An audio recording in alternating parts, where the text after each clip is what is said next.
Good morning students. इसमें notes for the teacher को पहले देखेंगे। चैप्टर 2 का जो नोट्स ऑफ द टीचर है, इसमें काफ़ी बोल बच्चन है, तो मैं हर बोल बच्चन को बताऊंगा नहीं।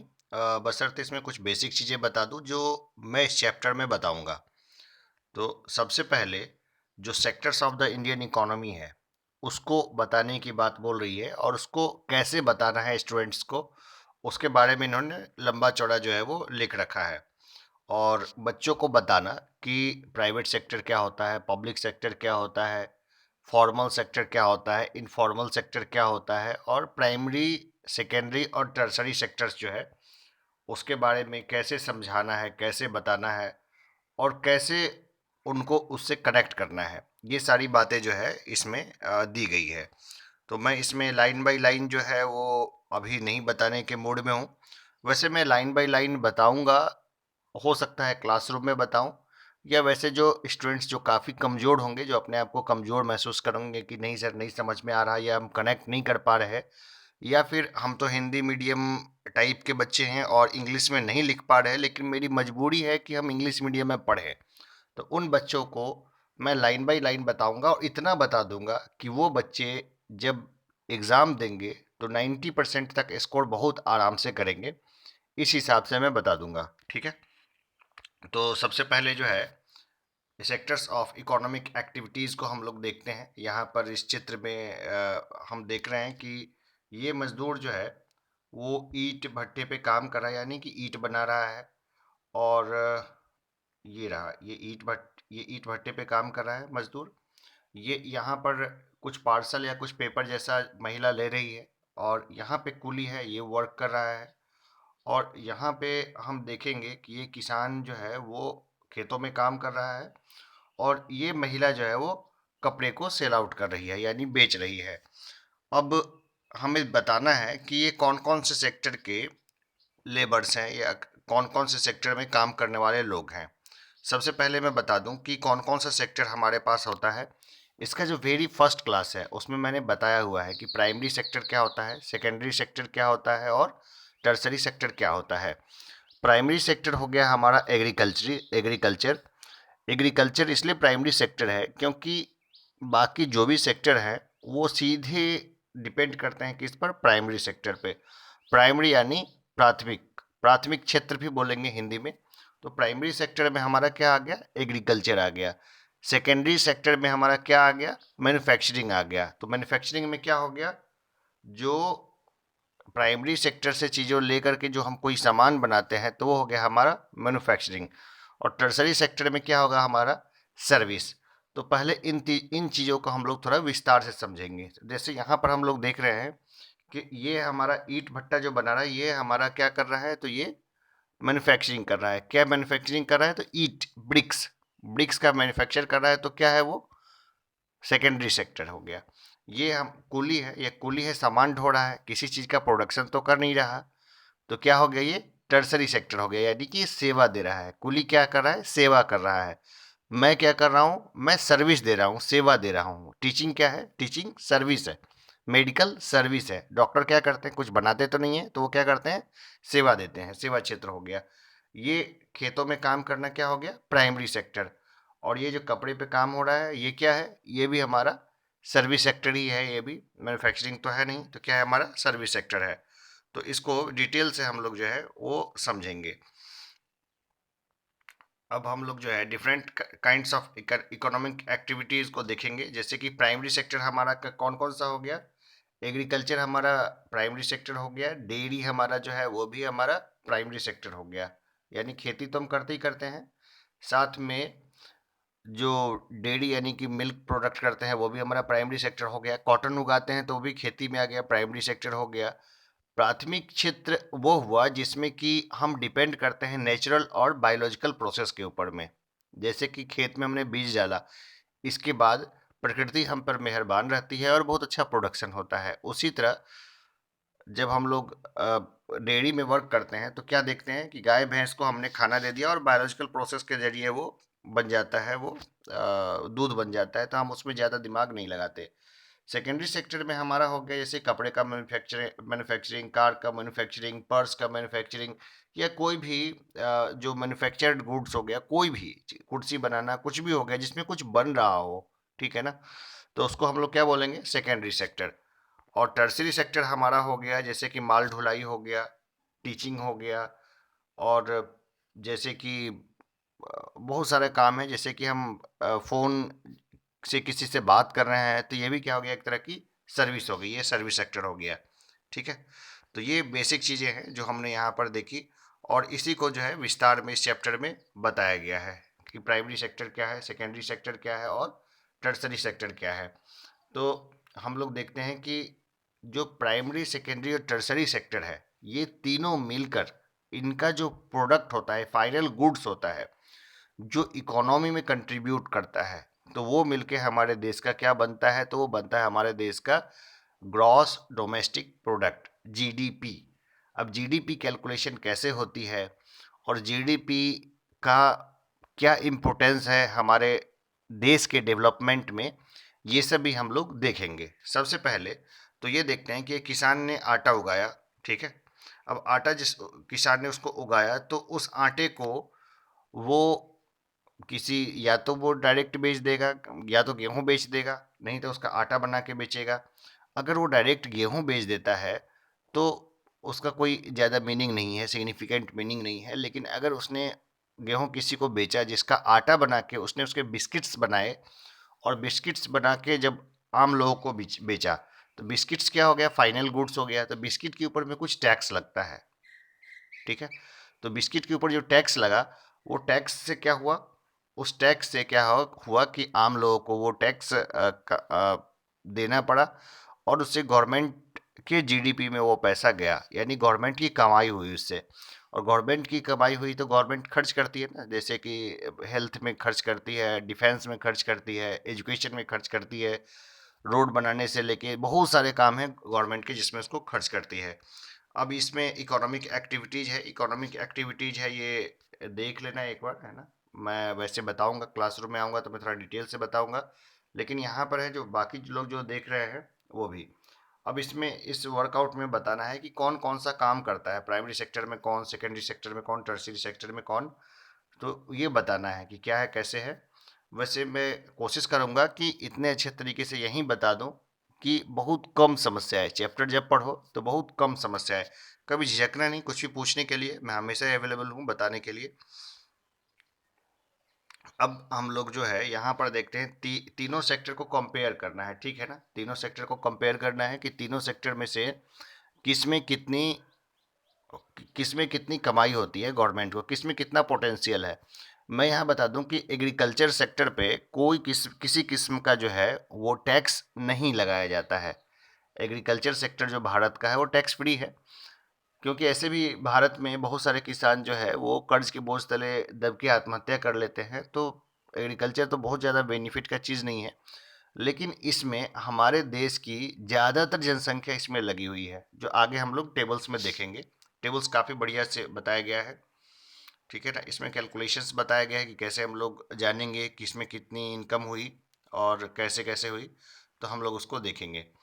तो हम लोग फिर देखते हैं कि अब हम लोग देखते हैं कि डेवलप्ड कंट्रीज में क्या है और हमारे यहाँ क्या है। तो अगर किसी ने एकदम वेरी फर्स्ट क्लास को देखा नहीं देखा है, तो वेरी फर्स्ट क्लास को देख ले। जैसे कि हम कैसे जानेंगे कि कौन सा कंट्री डेवलप है या कौन सा अंडर डेवलप है या कौन सा डेवलपिंग है। तो हम लोग अगर प्राइमरी, सेकेंडरी और टर्शियरी सेक्टर के कमाई को ही, आंकड़े को ही लगा ले, तो हमें मालूम पड़ जाता है कि इसमें कहाँ पर कितनी कमाई है। अब हम लोग एक देखेंगे, ग्राफ को देखेंगे, ग्राफ वन देखेंगे, GDP by primary, secondary and tertiary sector, ठीक है ना। तो एक बार उसने दिखाया है 1970 और 71 के डेटा को, और इसके बाद दिखाया है 2010 और 11 को, ठीक है। तो हम लोग यहाँ पर देख रहे हैं कि भारत की कमाई कितनी हुई थी, ये रुपीज़ करोड़ में है। तो ये इसको कैलकुलेट करना यानी बहुत है, इकाई, दाई, सैकड़ा, हज़ार, 10,000, लाख, 10 लाख, ठीक है ना। इकाई, दाई, सैकड़ा, हज़ार, 10,000, लाख, 10 लाख, तो 10 लाख करोड़ के करीब करीब टोटल कमाई हुई थी। कब हुई थी, ये हुई थी 1970-71 में। तो इसमें हम लोग ग्रीन का जो है ना, ये हमारा प्राइमरी सेक्टर हो गया, ठीक है ना। जो येलो में है वो सेकेंडरी सेक्टर हो गया, और जो दिखाई दे रहा है इस मैजेंटा कौन सा कलर है, तो ये टर्सरी सेक्टर हो गया।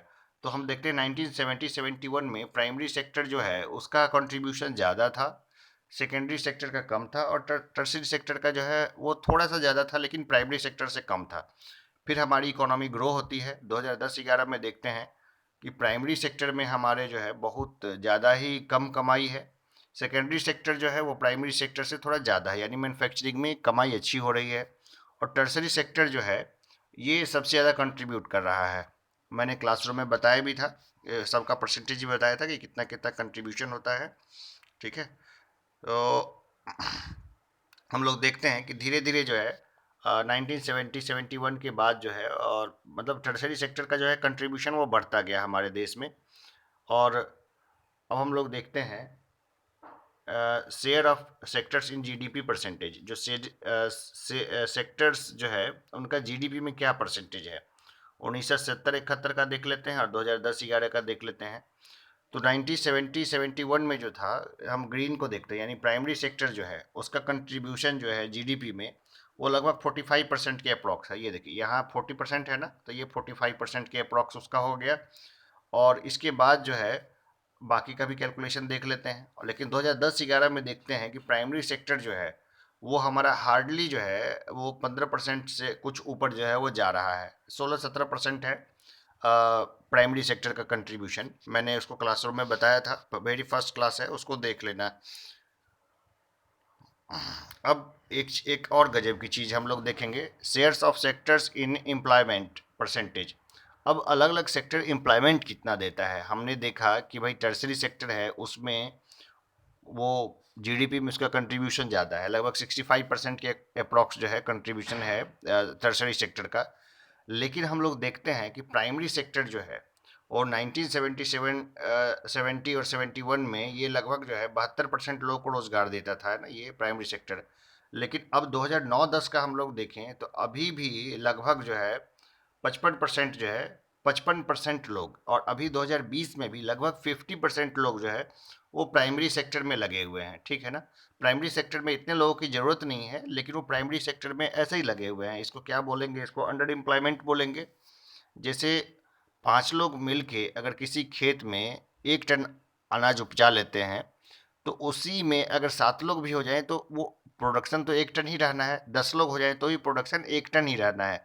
तो बाकी लोग काम करते हुए तो दिखते हैं लेकिन असल में क्या होता है, वो अंडर एम्प्लॉयड होते हैं, उनकी ज़रूरत वहाँ नहीं होती है। तो इसके बारे में हम देखेंगे कि इसके लिए क्या किया जा सकता है। अब देखिए सेकेंडरी सेक्टर देखिए 2009-10 में तो उसका कंट्रीब्यूशन थोड़ा सा एक्सपेंड हुआ है, थोड़ा बढ़ा है। किस मामले में, तो रोज़गार देने के मामले में। और टर्सरी सेक्टर में भी रोज़गार है लेकिन प्राइमरी और सेकेंडरी से थोड़ा सा कम ही रोज़गार है टर्सरी में।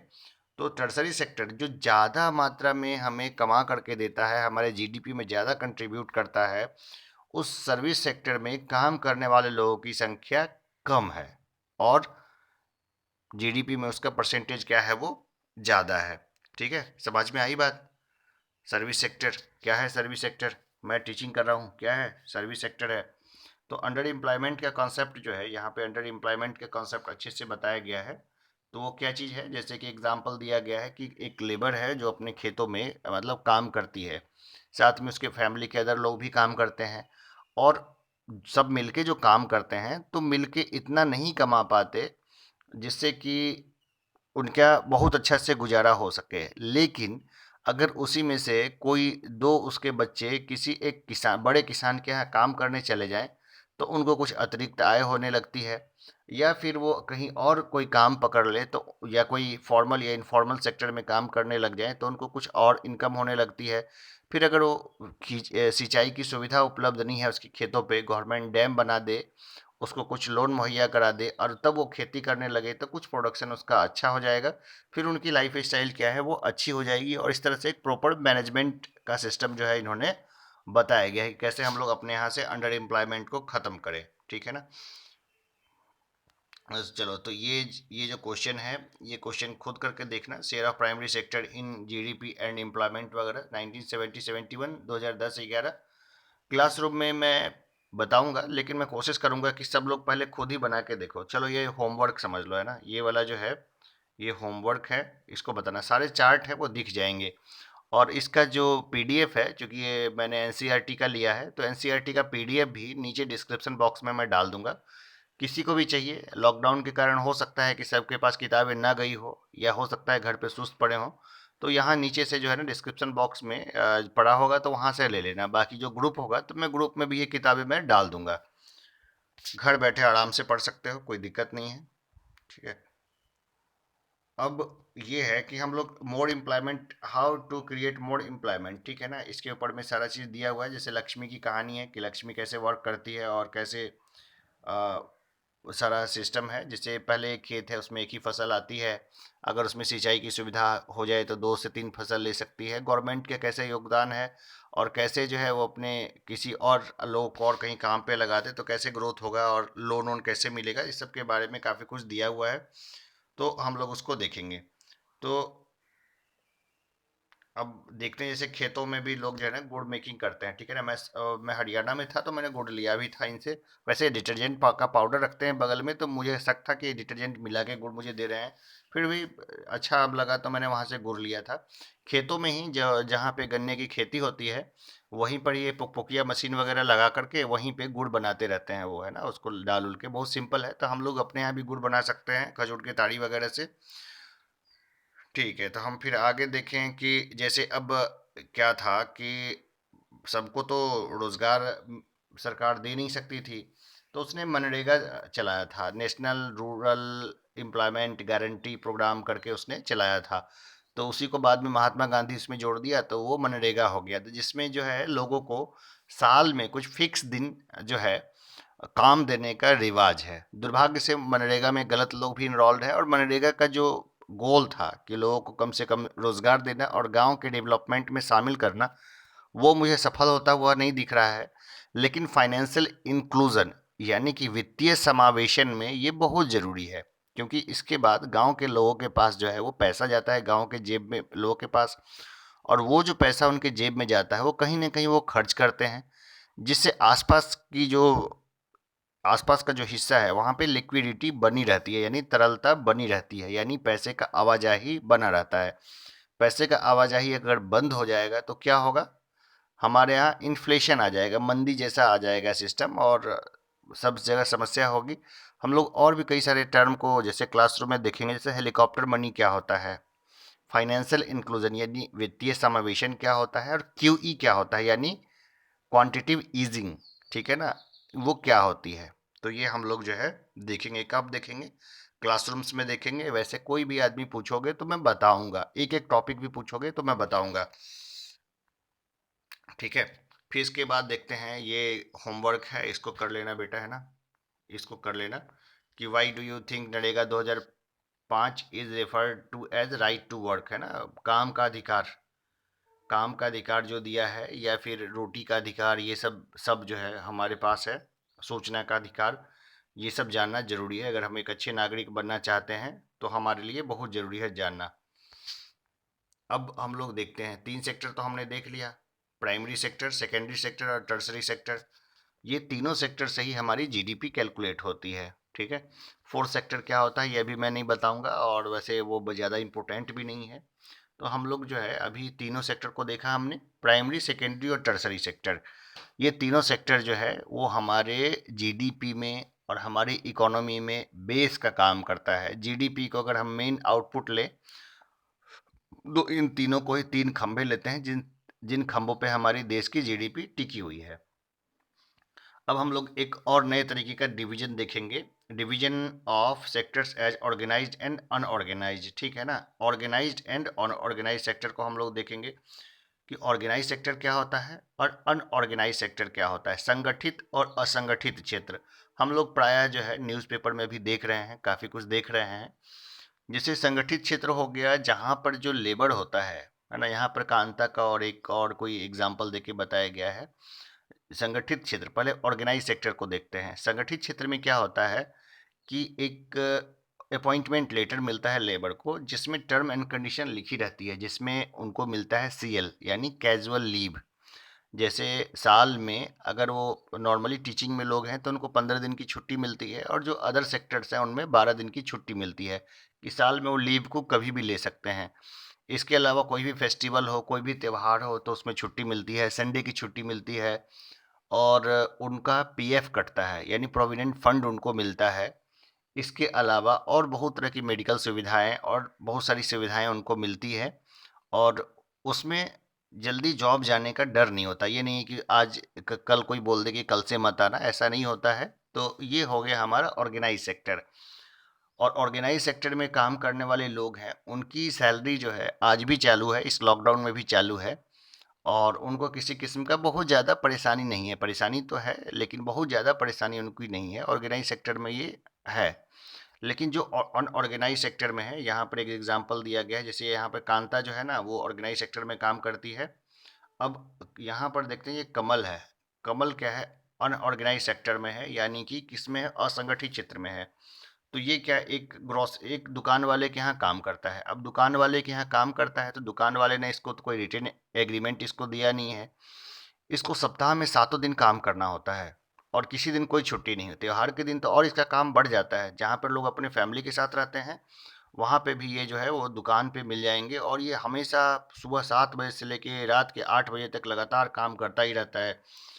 इसके अलावा जैसे अभी लॉकडाउन हो गया तो जैसे इस दुकान बंद हो गई तो अब इसको कोई पैसा नहीं मिलेगा, और इसको किसी किस्म का जो है वेतन भत्ता या किसी चीज़ का इसको नहीं दिया गया। इसको अब अनऑर्गेनाइज सेक्टर में, असंगठित क्षेत्र में है, ये किसी के पास शिकायत भी नहीं कर सकता है, ना किसी को बता सकता है, क्योंकि इसके पास कोई रिटेन जो है एग्रीमेंट नहीं है, कोई ज्वाइनिंग लेटर नहीं है। तो ये हमारा हो गया ऑर्गेनाइज सेक्टर। ये कौन कौन सा सेक्टर ऑर्गेनाइज है, कौन कौन सा अनऑर्गेनाइज है, ये सब अपना देखना, ठीक है।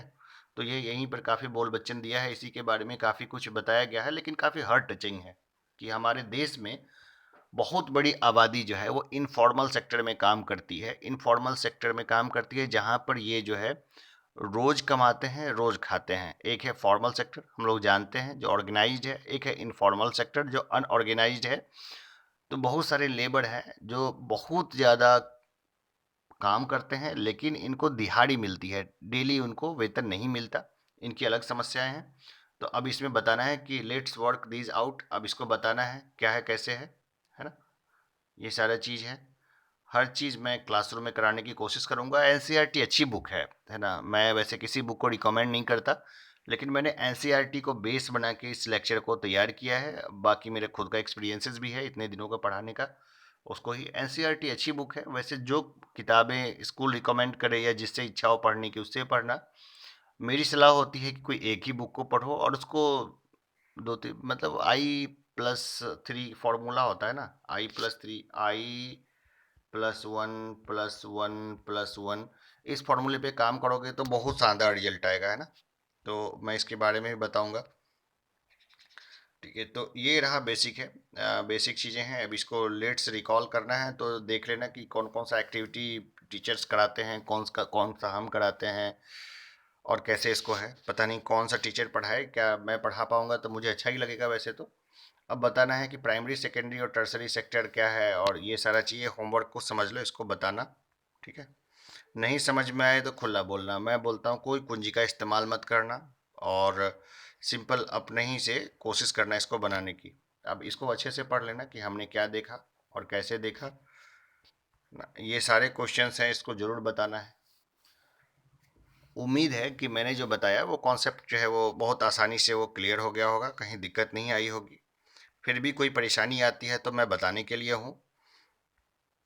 और इसकी पीडीएफ जो है ना वो नीचे मिल जाएगी यहाँ पर। और जो यूपीएससी तक की तैयारी कर रहे हैं, जो सिविल सर्विसेज या अदर सर्विसेज की तैयारी कर रहे हैं, स्टेट सर्विसेज की तैयारी कर रहे हैं, उनके लिए भी ये चैप्टर उतना ही महत्वपूर्ण है जितना कि 10th के बच्चों के लिए। तो 10th के बच्चों, अगर तुम लोगों ने ये सारे सब्जेक्ट अच्छे तरीके से अभी पढ़ लिए तो बाद में अभी 2 साल के बाद तो तुम्हारी +2 हो जाएगी, और 3 साल के बाद जो है वो क्या हो जाएगी, तो ग्रेजुएशन हो जाएगी, अगर ग्रेजुएशन करते हो तो। नहीं तो 4 साल का कोर्स करना वो ज़्यादा बेहतर है ना। कोई टेक्निकल कोर्स कर लेना वो ज़्यादा बेहतर है, बहुत आराम से एडमिशन भी मिल जाता है। कोई परेशानी होगी तो मैं रहूँगा ही 90% चांसेस रहूँगा मैं कि बताने के लिए